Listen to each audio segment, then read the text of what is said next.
Well, thousands of fans will be in Tuscaloosa on Saturday for the 2024 Iron Bowl between Alabama and Auburn. For the winner, bragging rights for local businesses, big bucks.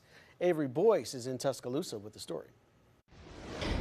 The road behind me is University Boulevard, which is typically bumper to bumper, but right now the college is a ghost town with students gone for Thanksgiving break. When, in Tuscaloosa, when UA shuts down, we tend to enjoy the little downtime that we have. The Capstone is the second largest hotel in Tuscaloosa. It has 152 bedrooms. Looking at the parking lot, you can tell they have plenty of room available, 130 to be exact, but not for long. Friday will be a completely different ballgame. This particular weekend, I think we have 1 or 2 rooms left to sell, so we're kind of hoping for a sellout. And as Freeze manager says, if the Iron Bowl was in Auburn, bartenders would still be pouring drinks, and their bar top would still look like this. Iron Bowl every other year, being at home helps a lot.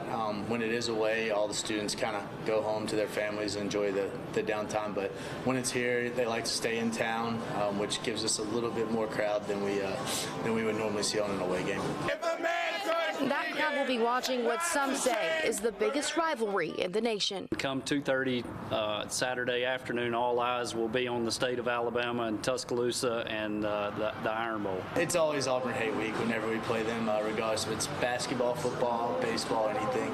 Just don't really like those guys on the other side of the state.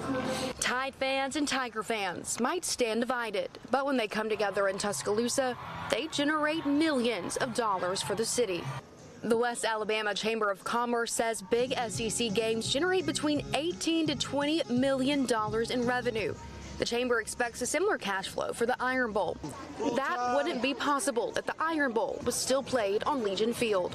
It's been a great change since back in the days when everybody had the neutral site in Birmingham.